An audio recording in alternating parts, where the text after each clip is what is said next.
Sarah Chen looked just like any other passenger sitting in seat 12A. She wore simple blue jeans and a plain white sweater. Her brown hair was tied back in a simple ponytail.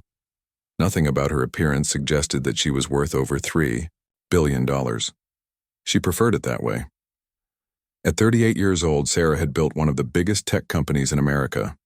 Her company, TechFlow Solutions, created software that helped airlines run their business. Almost every major airline in the world used her technology to book flights, schedule crews, and track bags. But most people had never heard of her company or her name. Sarah liked to stay out of the spotlight. She opened her silver laptop and began reading reports from her office. Numbers and charts filled the screen, showing how much money her company was making. Even she was surprised by how successful her business had become. Just 15 years ago, she had been a struggling programmer, working from her tiny apartment. Now her company employed over 10,000 people across 6 countries. The airplane was getting ready to take off from San Francisco to New York. Sarah had an important meeting with investors the next morning. These investors wanted to put even more money into her company. The meeting could make her company worth $5 billion instead of $3 billion. She could not afford to miss this meeting. Her assistant, Maria, had offered to book her a first-class ticket. "Sarah, you can afford the best seat on the plane," Maria had said. But Sarah always said no to expensive seats. She believed that flying in economy class helped her understand what regular customers experienced. "How can I make better software for airlines if I don't know what passengers really go through?" she would tell her team. Sarah looked around the crowded airplane. Every seat was full. She could see stressed passengers trying to fit their bags in the overhead bins. Parents were struggling with crying babies. Business travelers were talking loudly on their phones. Flight attendants were rushing back and forth, looking tired and overwhelmed. She had seen this scene thousands of times before. Her software helped. Airlines pack more people onto planes to make more money. The complex computer programs she had created could predict exactly how many people would show up for each flight. Sometimes the predictions were wrong, and airlines sold more tickets than they had seats. Sarah knew this was about to become a problem. The gate agent's voice came over the intercom. "Ladies and gentlemen, we are looking for volunteers to take a later flight. We will give you a voucher for a free flight and $200 in cash." Sarah barely looked up from her laptop. She had heard this announcement countless times. Airlines always overbooked flights to make sure they made maximum profit. Sarah continued working on her computer. She was reviewing the quarterly reports that showed her company had made $800 million in profit last quarter. The irony was not lost on her. The airline she was flying on was one of her biggest customers. They paid her company $50 million every year to use her software. Her technology was probably the reason this flight was overbooked in the first place. A few passengers raised their hands to volunteer for the later flight, but it was not enough. The airline needed 4 more people to give up their seats. Sarah watched as the flight attendants whispered to each other and looked at their computer screens. She knew they were using her company's software to decide which passengers to remove from the flight. The system her team had built was designed to be fair. It looked at factors like when people bought their tickets, how much they paid, and whether they were frequent flyers. People who bought cheap tickets at the last minute were most likely to be selected for removal. Sarah's ticket was one of the cheapest on the plane, even though she could afford to buy the entire airplane. Sarah's phone buzzed with a text message from her chief technology officer. "The Tokyo deal is moving forward. We might close it next week." Sarah smiled as she typed back. The Tokyo deal was worth $200 million. If it went through, her company would be running airline systems in Japan, adding to their operations in America, Europe, and Australia. She looked out the airplane window and saw ground crews loading bags into the cargo hold. Her company's software was tracking every single bag, making sure it got on the right plane and arrived at the right destination. The irony was everywhere. Her technology was making the airline industry more efficient and profitable, but she was still just another passenger in a middle seat. The airplane started moving away from the gate. Sarah felt relieved. She would make it to New York on time for her meeting. But then something unexpected happened. The captain's voice came over the intercom with an announcement that made Sarah's stomach drop. "Ladies and gentlemen, we need to return to the gate due to a passenger accommodation issue. We apologize for the inconvenience." Sarah had never heard this announcement before. She had flown millions of miles and had never seen a plane return to the gate after it had already left. Sarah looked around the cabin. Other passengers were confused too. Some were checking their phones. Others were asking flight attendants what was happening. But the flight attendants just smiled and said they would have more information soon. As the plane taxied back to the gate, Sarah felt a strange feeling in her chest. She had built her entire career on understanding airline operations. She knew every procedure, every rule, and every computer system. But she had never seen anything like this before. Her phone buzzed again. This time it was a message from Maria. "How is your flight? I hope you get to New York safely." Sarah stared at the message. She had a feeling that her flight was about to become much more complicated than anyone expected. The plane stopped at the gate, and Sarah heard the sound of the jet bridge connecting to the aircraft. Through her window, she could see ground crew members gathering outside. Something was definitely wrong, but Sarah had no idea that she was about to become the center of a situation that would change the airline industry forever. Sarah saved her work and closed her laptop. Whatever was happening, she would handle it with the same calm approach she used in business. She had no idea that in just a few minutes her life was about to change in ways she never could have imagined. Sarah watched through the small airplane window as 3 airline employees walked across the tarmac toward their plane. They were wearing dark blue uniforms and carrying clipboards. Something about their serious expressions made her feel uneasy. She had been flying for 20 years and had never seen ground crew approach a plane like this after it had already left the gate.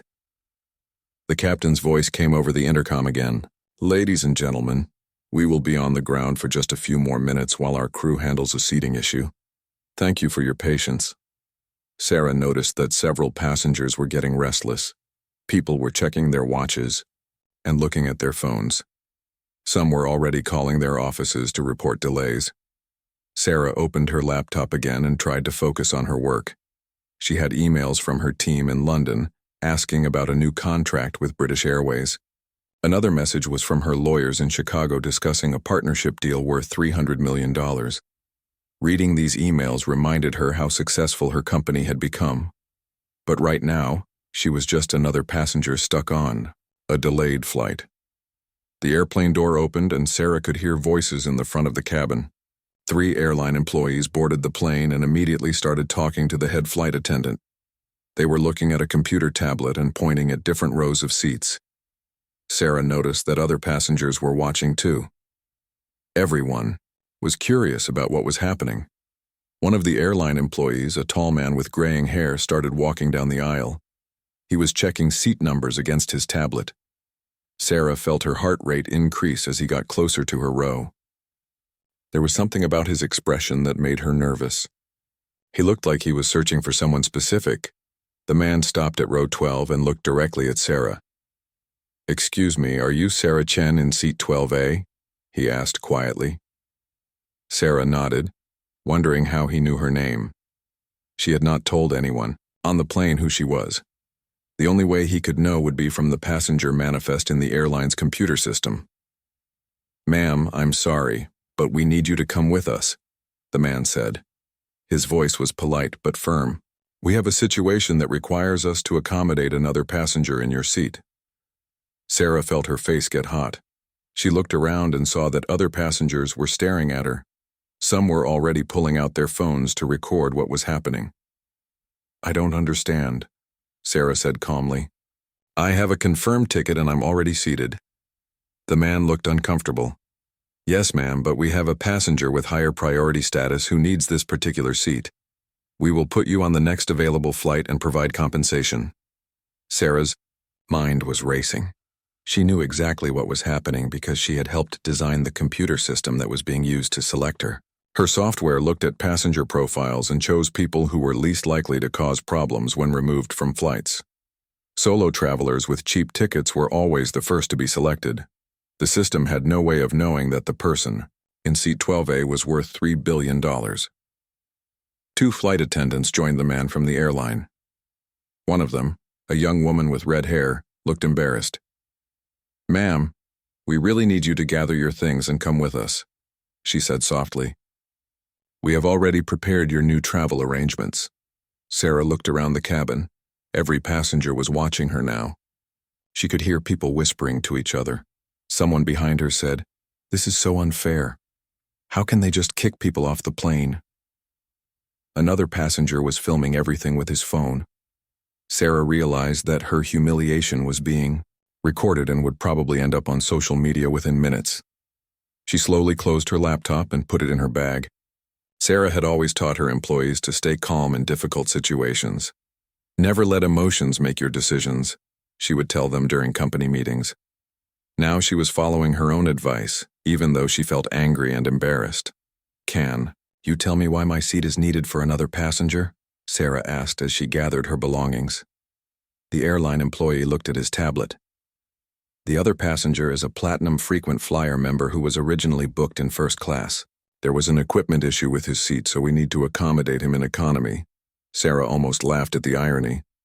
Her company's frequent flyer software had identified someone as more valuable than her. If the system had known who she really was, she would have been upgraded to first class instead of being removed from the plane. But Sarah had always insisted on booking flights under her personal name without any special status indicators. As Sarah stood up to leave her seat, she saw the priority passenger who was taking her place. He was a middle-aged man in an expensive suit who was clearly drunk. He was arguing loudly with a flight attendant about wanting premium alcohol. Sarah realized that she was being removed from the plane so that an intoxicated passenger could have her seat. The walk down the aisle felt like it took forever. Sarah kept her head up and her face calm, but inside she was furious. Every step reminded her that she was being treated like a second-class citizen by an airline that paid her company $50 million every year. The irony was almost too much to bear. When Sarah reached the front of the plane, she turned back for one last look. The drunk passenger was already in her seat, demanding that the flight attendant bring him whiskey. Other passengers were shaking their heads in disgust. Several people were still recording everything on their phones. Sarah stepped off the plane and onto the jet bridge. The airline employees followed her, still trying to explain the situation. "Ma'am, we have booked you on the first flight tomorrow morning. You will also receive a voucher for food and a hotel room." The man handed her an envelope with the new travel documents. Sarah took the envelope without saying a word. She looked at the paperwork inside. The new flight would arrive in New York 6 hours after her important meeting with investors. The hotel voucher was for a budget motel near the airport. The food voucher was worth $25. For the first time in her adult life, Sarah Chen felt completely powerless. She was worth $3 billion, but right now she felt like nobody. The airline had treated her like she didn't matter. They had humiliated her in front of dozens of strangers and ruined her important business meeting. But Sarah was not the type of person to stay powerless for long. Sarah walked through the airport terminal carrying her small bag and laptop. Other travelers were rushing past her, heading to their gates and flights. But Sarah was in no hurry anymore. Her important meeting was ruined, and she had nowhere urgent to go. For the first time in years, she felt completely alone in a crowded place. She found a quiet corner in the airport and sat down on a hard plastic chair. Sarah pulled out her phone and stared at the screen for a long moment. She had 17 missed calls from her assistant Maria, 12 text messages from her business partners, and 43 emails marked as urgent. Everyone was wondering where she was and why she had not arrived in New York. Sarah typed a simple message to Maria. "Flight delayed. We'll call you later." She did not explain what had really happened. She was not ready to talk about the humiliation yet. Instead, she opened her laptop and began to think about what had just occurred. The airport hotel where Sarah spent the night was nothing like the luxury hotels she usually stayed in. The room was small and smelled like cleaning chemicals. The bed was hard and the air conditioning made loud noises all night. But Sarah did not try to sleep. She had more important things to do. Sarah opened her laptop and connected to the hotel's slow internet. She logged into her company's secure system using special passwords that only she knew. For the next 6 hours, she read through contracts, partnership agreements, and business deals that her company had signed with airlines around the world. What Sarah discovered was more powerful than she had ever realized. Her company, TechFlow Solutions, was not just another software provider. They had become the backbone of the entire airline industry. 68 major airlines in 34 countries could not operate without her technology. They depended on her software for everything from booking flights to tracking bags to scheduling crews. Sarah opened a spreadsheet and began calculating numbers. The total value of all her company's airline contracts was over $4 billion. But the real power was not in the money. It was in the fact that these airlines could not function without her technology. If her software stopped working, the airlines would collapse within hours. At 2:30 in the morning, Sarah made her first phone call. She called her chief technology officer, David Kim, who was at home in California. "Sarah, what's wrong? It's the middle of the night," David said when he answered the phone. "I need you to prepare a complete audit of all our airline partnerships," Sarah said calmly. "I want every contract, every renewal date, and every termination clause reviewed by tomorrow evening." David was confused. "Is everything okay?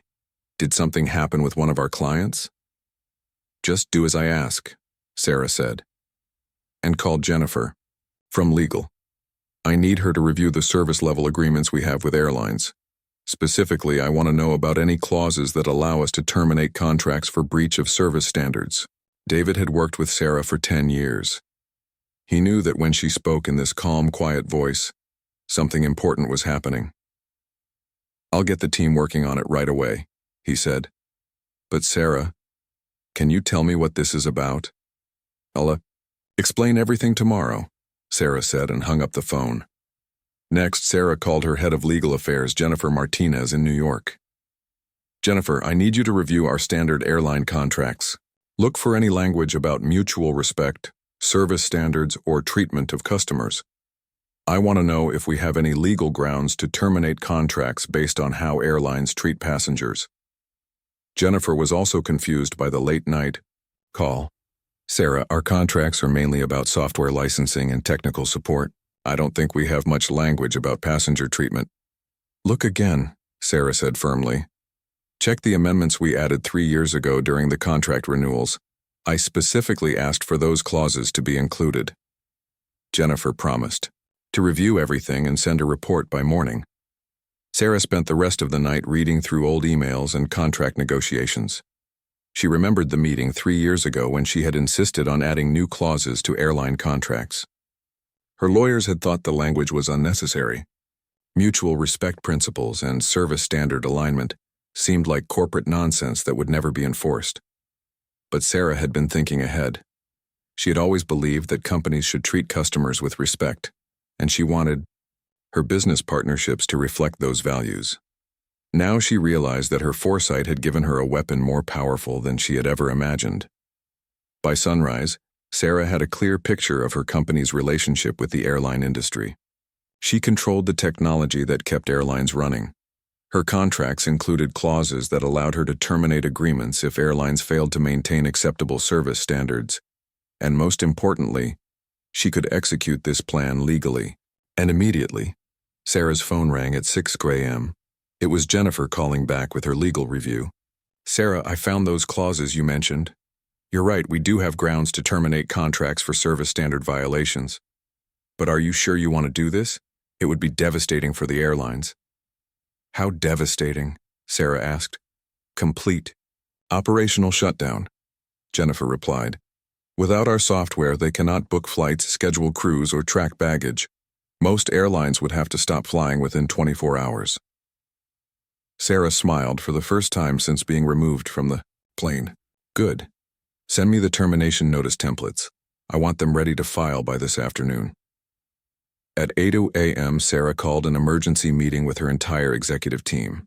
She told them to gather in the main conference room at their headquarters in San Jose. "Cancel all your appointments today," she told each person. "We have something more important to discuss." David asked again what was happening. Sarah's answer was short and simple. "We're about to teach the airline industry a lesson about respect." Sarah packed her laptop and checked out of the terrible, Hotel. She took a taxi to the airport and bought a ticket on a different airline for a flight back to California. As she sat in another economy seat, Sarah began typing termination letters that would change the aviation industry forever. The other passengers on her flight home had no idea that the quiet woman in seat 18C was about to bring the airline industry to its knees. Sarah looked like any other business traveler, but she was actually preparing to launch the most expensive retaliation in corporate history.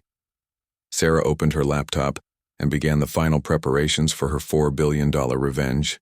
Sarah arrived at her company headquarters in San Jose at 10 a.m. on Thursday morning. The building was a modern glass structure with 40 floors and over 3,000 employees. Most people walking past the building had no idea that the software, created inside, controlled how airlines around the world operated every single day. Sarah's executive team was waiting in the main conference room on the top floor. David Kim, her chief technology officer, had printed stacks of contract documents. Jennifer Martinez, her legal director, had prepared termination letters for 12 major airlines. The other executives looked confused and worried. They had never seen Sarah call an emergency meeting like this. "Good morning, everyone," Sarah said as she entered the room. She looked calm and professional, wearing a simple black business suit. Nobody could tell that she had not slept for 2 days. "I want to tell you about something that happened to me yesterday, and then I want to explain what we are going to do about it." Sarah spent 20 minutes describing her experience on the airplane. She told them about being selected for removal by her own company's software. She explained how she was humiliated in front of other passengers and replaced by a drunk man. Her team listened in shocked silence. "This is terrible, Sarah," said Michael Torres, her head of marketing. "You should sue the airline. They had no right to treat you that way." Other executives nodded in agreement. They were angry that their boss had been disrespected. "I'm not going to sue anyone," Sarah said calmly. "I'm going to do something much more effective. Jennifer, please explain our legal options." Jennifer stood up and walked to the front of the room. "Based on our contract review, we have the legal right to terminate our agreements with airlines that fail to maintain acceptable service standards. The contracts include clauses about mutual respect and customer treatment that Sarah insisted on 3 years ago." David looked confused. "But Sarah, if we terminate these contracts, the airlines will lose their reservation systems, crew scheduling, and baggage tracking. They won't be able to operate." "Exactly," Sarah replied. "I want termination letters sent to 12 airlines. Today. We will give them 72 hours notice as required by our contracts." She handed out a list of airlines. The first name on the list was the airline that had removed her from the plane. The room went silent. Everyone understood what Sarah was proposing. Her company would essentially shut down the operations of major airlines around the world. The financial impact would be enormous. "Sarah, are you sure about this?" asked Lisa Chen, the chief financial officer. "These contracts are worth $4 billion in revenue for our company. If we terminate them, we lose that money too." "I've already calculated the financial impact," Sarah replied. "Yes, we will lose revenue, but sometimes making a point is more important than making money. The airline industry needs to learn that customers deserve respect, regardless of how much they paid for their ticket." At exactly 2 p.m. that Thursday, Sarah's legal team sent formal termination notices to 12 airlines. The letters were delivered by email, fax, and certified mail to make sure they could not be ignored. Each letter explained that TechFlow Solutions was ending their software licensing agreements due to material breach of service standards and failure to maintain mutual respect principles. The first airline to receive the notice was the one that had removed Sarah from her flight. The CEO's assistant called Sarah's office within 10 minutes. "Ms. Chen, Mr. Roberts needs to speak with you immediately about the termination notice we just received." "I'm not available to take calls today," Sarah told her assistant Maria. "If Mr. Roberts wants to discuss our decision, he can send me a written response."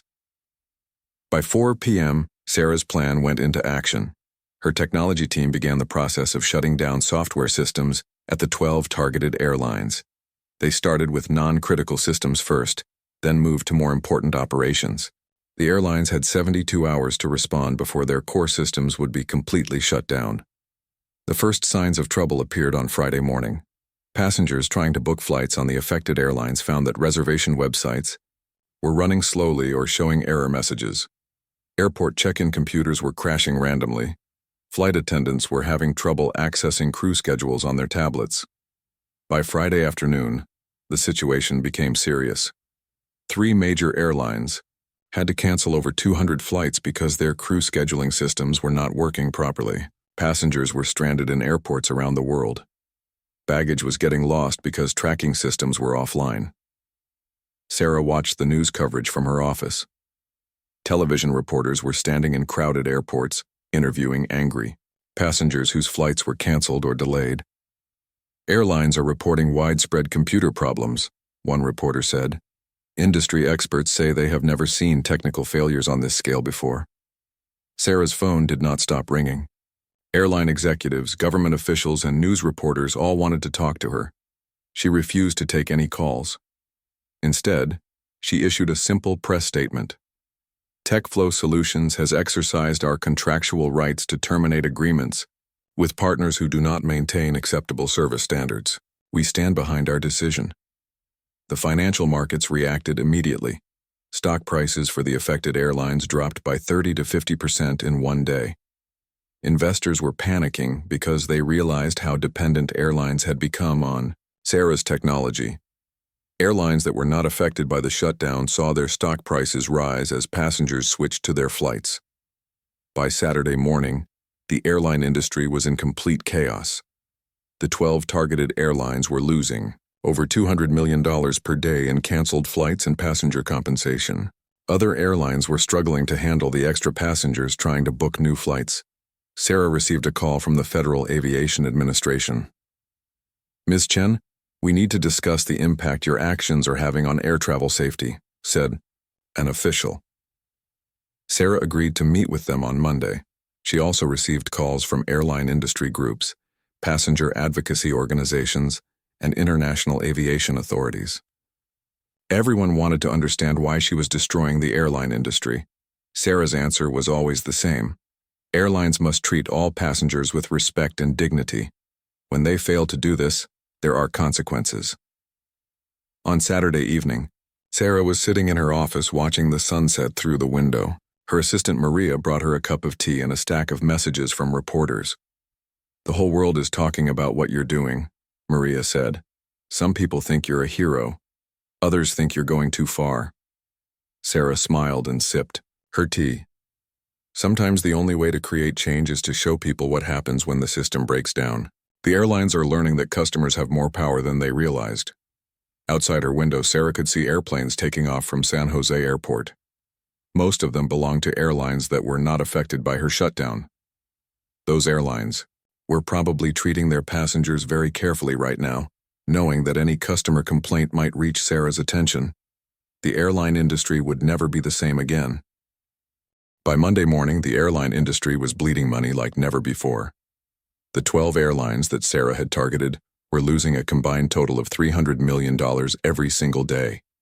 Flights were canceled, passengers were angry, and airports around the world looked like disaster zones with thousands of stranded travelers.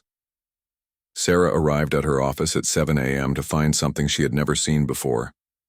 A convoy of black cars was parked outside her building. Men in expensive suits were standing near the entrance, checking their phones and looking nervous. These were the most powerful people in the airline industry, and they had come to beg Sarah to turn their systems back on. The first person waiting in Sarah's office was James Roberts, the CEO of the airline that had removed her from the plane 5 days earlier. He was a tall man in his 60s who usually commanded respect in boardrooms around the world, but today he looked tired and defeated. Dark circles under his eyes showed that he had not slept much over the weekend. "Ms. Chen," he said as Sarah entered her office, "thank you for agreeing to see me. I want to personally apologize for what happened to you on our flight. What our employees did was completely unacceptable." Sarah sat down at her desk and looked at him calmly. "Mr. Roberts, your apology is 5 days too late. Your airline humiliated me in front of dozens of passengers and replaced me with a drunk man. That tells me everything I need to know about how your company treats customers." James Roberts opened his briefcase and pulled out a folder. We have prepared a comprehensive response to address your concerns. We are willing to implement new passenger treatment policies, provide additional training for our staff, and create an oversight committee to ensure this never happens again. Sarah read through the documents he had brought.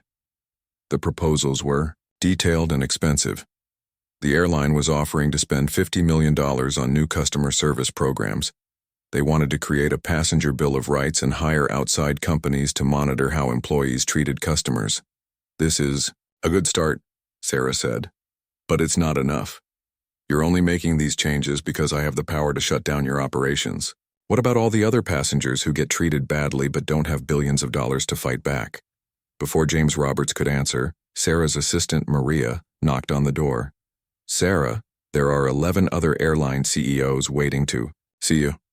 They all flew here from different countries overnight. Some of them are waiting in the lobby and others are in conference rooms downstairs. Sarah smiled. Tell them I will meet with all of them together in the main conference room at 10 a.m. I want to address this situation once and for all. At exactly 10 a.m., Sarah walked into the conference room to find 12 of the most powerful people in the aviation industry sitting around the table.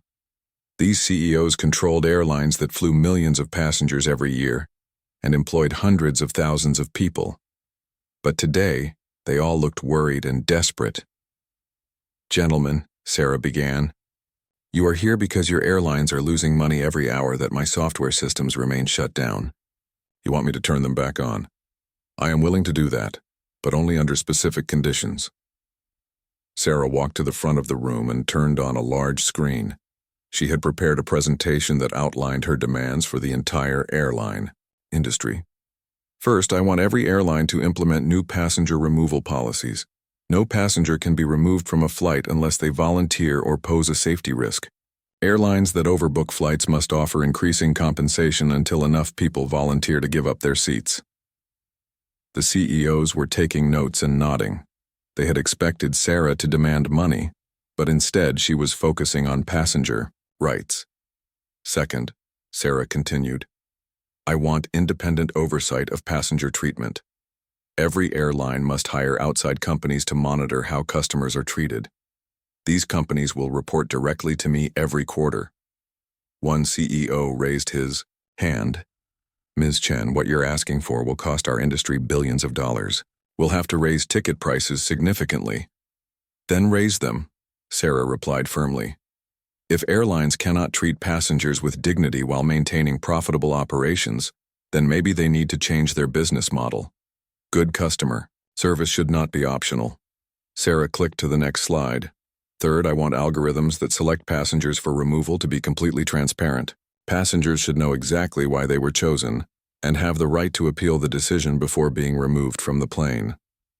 The room was quiet as the CEOs realized what Sarah was really doing. She was not just getting revenge for her own treatment.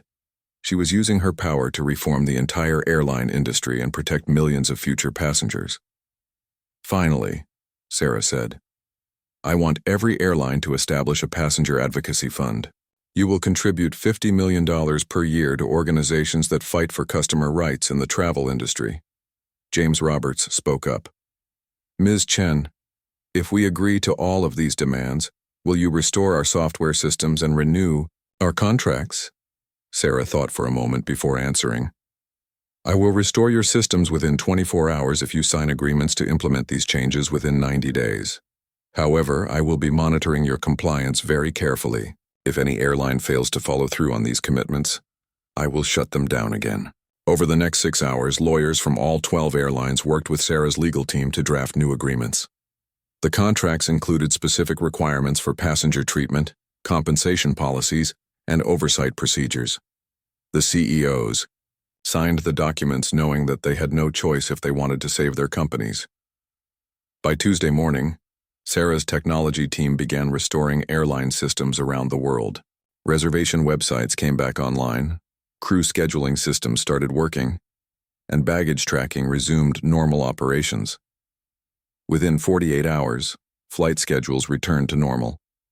The impact of Sarah's actions spread far beyond the 12 airlines she had targeted. Airlines around the world voluntarily adopted similar passenger protection policies, because they were afraid of facing the same consequences. Industry groups created new standards for customer treatment. Government regulators began investigating passenger rights violations more seriously. 6 months later, Sarah was flying to London for a business meeting. She was sitting in economy class again, by her own choice. The flight attendant who greeted her was polite and professional. During the flight, Sarah heard the captain make an announcement about compensation for volunteers when the flight was slightly overbooked. 3 passengers immediately volunteered for the generous offer. Sarah opened her laptop and reviewed reports from the passenger advocacy groups that were now funded by airline contributions. Complaints about poor treatment had dropped by 70%. Customer satisfaction surveys showed dramatic improvements across the industry. Her phone buzzed with a text message from Maria. "The Wall Street Journal wants to interview you about the airline industry changes. Should I schedule it?" Sarah typed back, "No interviews.